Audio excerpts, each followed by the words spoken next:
Hey guys, what's up? Welcome back to the channel. It's Cynicalex, and we finally have the faction battle, faction war live in Marvel Future Fight, and it's coming along with a whole host of other events that I'll try to get to during this video. But for now, we're going to focus on the most important part, which is the faction battle. Now, I want to start off by saying, as cool as this faction battle is, and it's very, very cool, don't stress if you don't get the side that you want. You've got the magic side with Doctor Strange.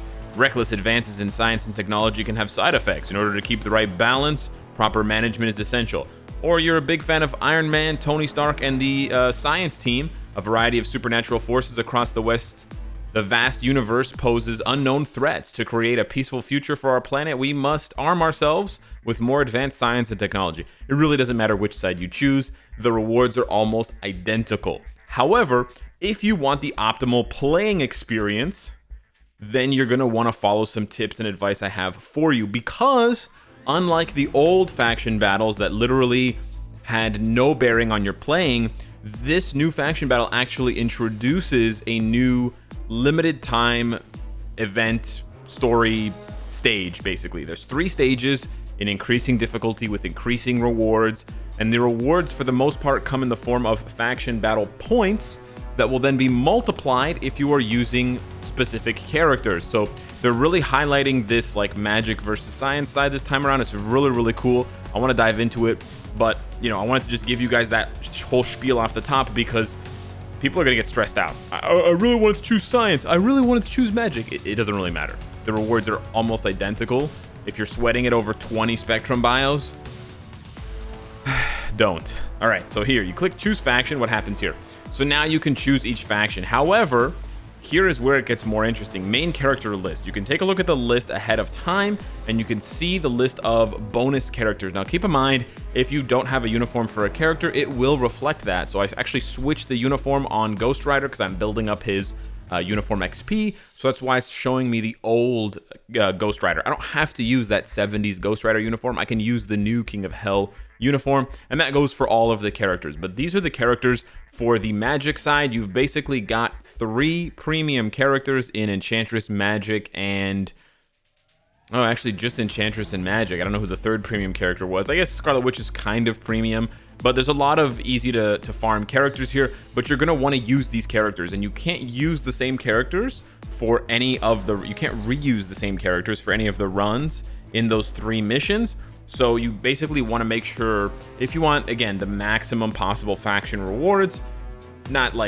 faction points, not faction rewards, then you want to make sure you have at least 9 of these characters built up, because you're going to want to use 3 on each stage that you do. So if you don't have 9 of these characters built up, and there's more than 9 here, then consider the science side. And the science side,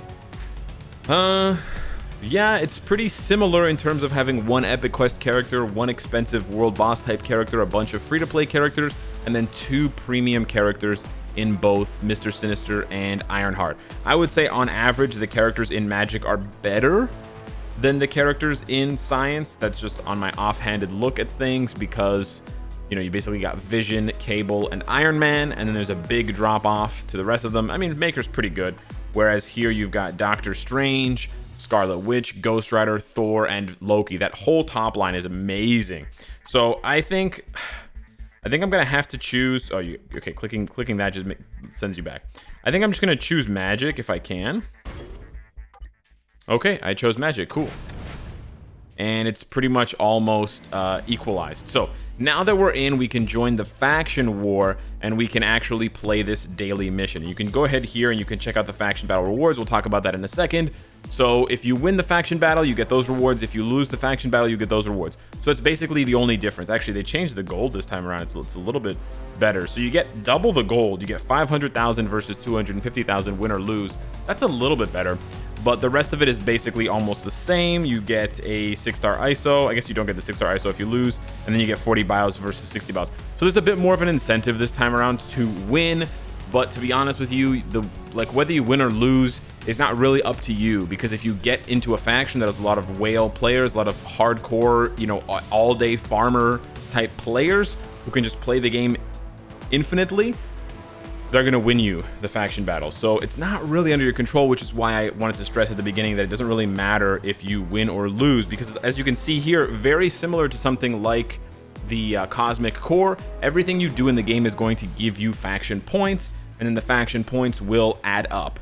But the faction points are not being added up individually, they're being added up cumulatively for all the players in Magic and all the players in Science. So yeah, it's really, if you're not playing 24 hours a day, it's pretty much impossible to catch up, right? Like, these players already have 5,000 plus points because they're just auto playing they're just doing dimension missions over and over and over and collecting the rewards, or they're just doing world boss invasion 60 times a day, or however many times you can do it a day. You can do it more than 60 times a day. I think you can do it maybe 60, yeah, at least more than 60 times a day, because that's 180. Anyways, you get what I'm saying. If you don't have all day to play, you're never going to be on these leaderboards anyways, and only one person, the MVP of the winning faction, is going to get that MVP reward. So don't stress that out either.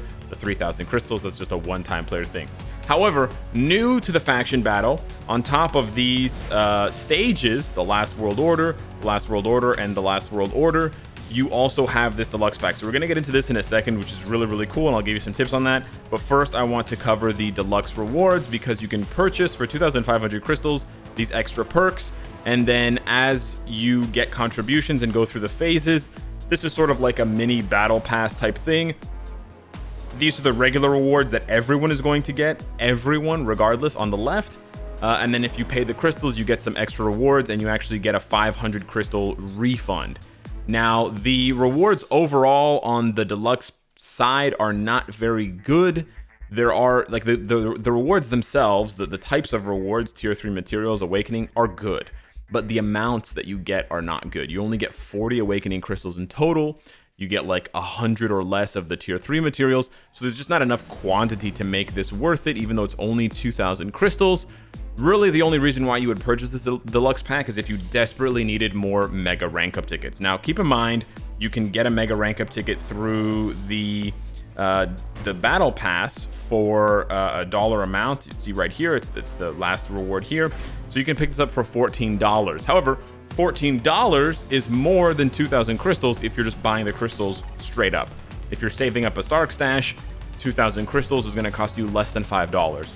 So in that sense, it's actually a very good deal if you're really just looking for if you really need more mega rank up tickets. I would say if you don't need the mega rank up ticket, then I would just ignore the deluxe pack altogether. Just a simple, easy way to figure it out. I think this is cool that they're doing this, but yeah, I don't think it's going to appeal to every player. I think they need to bump up the rewards a little bit in order to make it more appealing to everybody.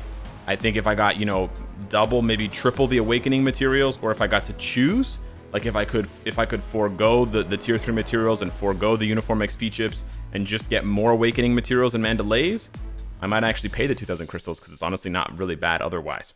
Anywho, moving on to the actual stage for the faction battle. It's pretty cool. Remember those characters, Hellstorm, Dr. Voodoo, Hela, Morgan Le Fay. These are the characters that you're now going to want to use here. So my camera's kind of hiding it, but it says join faction battle every day and earn faction points. Join the battle with bonus characters to earn extra points. So if you don't use any of the bonus characters, you're just going to get the faction points acquired there, 50, 100, or 200. Now, you can go ahead and clear the 50 or the 100, but if you can, of course, if you're not a brand new player, you should be able to complete the 200 one. From what I've read and what I've heard from other players, it is not that challenging. However, I would recommend just trying it anyways, even if you don't think you can do it, because there's no penalty for losing. You might lose your energy if you have to quit out, but if you force close the game, you don't lose your energy. And even if you die, like if all of 3 of your characters die and you have to restart the mission, you don't lose your attempt for the day. So you can experiment with different characters, you can experiment with different team ups.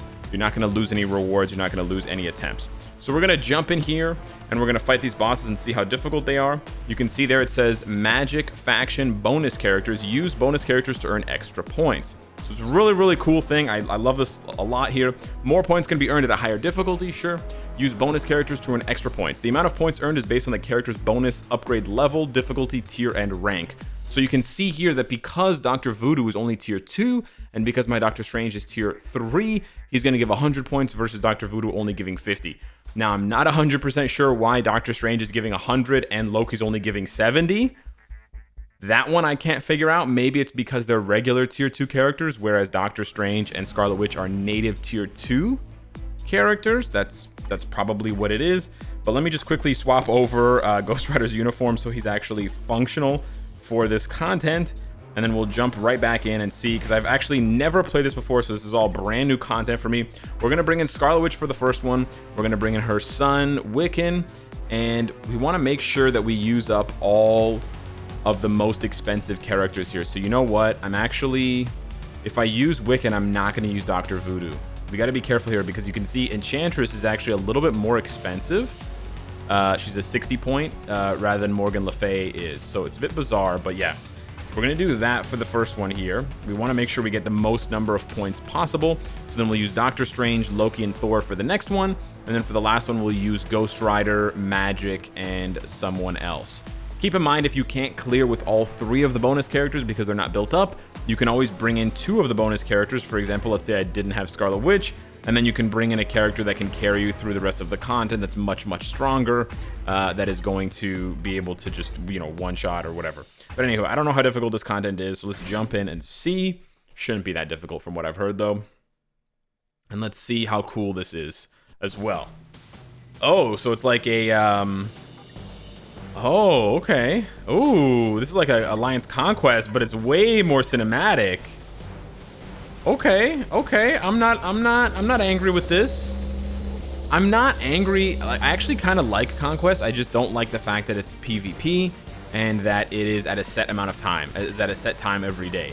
If they made Conquest, or if they made a game mode like Conquest, but it was PvE and you could play it whenever you wanted, like you weren't bound by time constraints, I think I would have a blast with it. So there you go, we got it. We got the 200 points, and then we get those bonuses. So the total points I got from that was 410.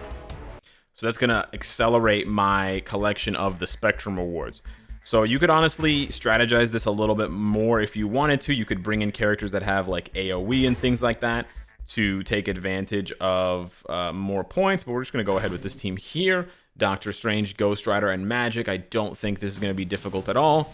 So you can see here a couple tips that I have for you guys. The enemies never change, so you can also take a look at type advantage if you want. You've got 2 combats and a blast, and they are level 70, so you want to make sure that the characters you bring in are at least tier 2 level 70. If you bring in tier 2 level 60 characters, then you're going to be punished. None of them are tier 3, so if you have any tier 3s, they're going to have a huge advantage, but even if they're not tier 3, you should be fine. Yeah, I don't think this content is too difficult where I need to make like a, you know, intense guide for it. I think it's, you know, something you can figure out. Well, that was 430 points there. And now let's wrap up this last one with Hela and her brothers. Cool. Okay, I'm digging this. I'm really digging this. I would like them to do this more often. I wouldn't mind if this was a recurring game mode. Like, if this was a permanent game mode, maybe not in the exact same way. You know, it's not like they're going to give away premium bios every single day, but if they brought back this game mode in some way, I think I would like it. It's a nice little autoplay, you know, game mode, but it's not the same. And I think that's why a lot of people actually like the Dispatch, because you get to see 3 characters on the screen at the same time without it having to be the stressful PvP time-gated Conquest. I don't mean to keep ragging on Conquest, but the thing is, I like the game mode, just not the rules of the game mode. Anyways, so we're done there, and I even like the ending screen. It just looks really cool with them posing behind the sort of semi-destroyed city. It just looks sick, man. So there we go, we're done. Now, what was that effort for, right? Those faction battle rewards. Like, why was I using those characters? Why was I, you know, bothering to build up those characters or whatever?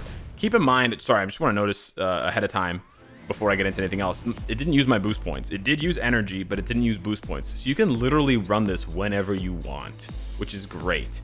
But don't try to use boost points to, like, because there's no gold rewards. It's literally just the faction rewards. There's no drops. There's no like items or anything.